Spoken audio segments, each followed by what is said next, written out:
Volunteer వ్యవస్థ మీద శ్రీకాళహస్తిలో తెలుగుదేశం అభ్యర్థి సుధీర్ రెడ్డి ఒళ్ళు కొవ్వెక్కి మాట్లాడుతున్నాడు.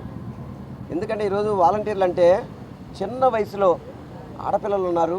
అదేవిధంగా చిన్న వయసు దాదాపు 60 నుంచి 70% ఆడపిల్లలే పనిచేస్తున్నారు. వాళ్ళందరినీ ఇష్టం వచ్చినట్టు మాట్లాడతాం. ఎందుకే మీకు వాలంటీర్ మీద అంత కోపం మీద నాకు అర్థం కావట్లేదు. మీకు చంద్రబాబు అదే మాట్లాడాడు. అదేవిధంగా పవన్ కళ్యాణ్ ఇంకో అడుగు ముందుకేసి ఉమెన్ ట్రాపింగ్ చేస్తానని చెప్పాడు. ఇప్పుడేం వీళ్ళేమో ఇంకో రకంగా మాట్లాడుతున్నారు. ఎందుకు ఆ మాటలు చెప్పాలంటే కూడా బాధేస్తుంది మాకు. వాలంటీర్ వ్యవస్థ ద్వారా ఈరోజు ఒక్కసారి అవ్వాతాతలను అడగండి ఏ విధంగా సర్వీస్ చేస్తారనేది, లబ్ధిదారులను అడగండి ఏ విధంగా సర్వీస్ చేస్తారో చెప్తారు. అంతే తప్ప నీలాంటి కొవ్వు పలిసిన వాళ్ళని ఇలాగే కనపడతాయి. ఎందుకంటే వాలంటీర్లతో మీకు పని లేదు, మీకు డబ్బు విపరీతంగా ఉంది, ఆ ధనబలంతో మీ ఇష్టం వచ్చి మాడుతున్నారు. ఈరోజు ప్రతి ఒక్క పేదవారిని అడగండి వాలంటీర్ వల్ల ఎంత మంచి జరుగుతుందా అనేది. అంతే తప్ప మీ ఇష్టం వచ్చినట్టు మాట్లాడి వాలంటీర్ వ్యవస్థను మాత్రం కించపరిస్తే మాత్రం సహించేది లేదని చెప్పని చంద్రబాబుకి కానీ పవన్ కళ్యాణ్ కానీ నారా లోకేష్ కానీ వాళ్ళ తొత్తులందరికీ కూడా చెప్తాను.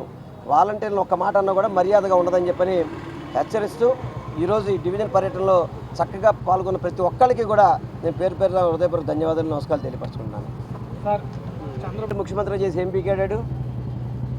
14 సంవత్సరాలు ముఖ్యమంత్రి చేశాడు కదా. మరి ఈరోజు పేదవారు గుర్తుకొచ్చారా? పేదవారు ఇప్పుడు గుర్తుకొచ్చారా అంటున్నా.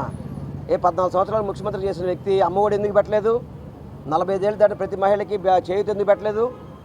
ఆ రోజేమో జగన్మోహన్ రెడ్డి గారు పథకాలు పంచిపెడుతుంటే పప్పు బెల్లలాగా డబ్బులు పంచిపెట్టేస్తున్నాడు. ఈ రాష్ట్రం అప్పులుపులోకి వెళ్ళిపోయింది, శ్రీలంకలాగా అయిపోతుందని చెప్పిన వ్యక్తి ఈరోజు ఆ పథకాలు ఎలా ఇస్తా అని చెప్తున్నాడు. అంటే ఎన్నికలు వస్తున్నాయి కాబట్టి పథకాలు ఇస్తాడా? అదే జగన్మోహన్ రెడ్డికి పథకాలు ఇస్తే శ్రీలంక అయిపోతుందా?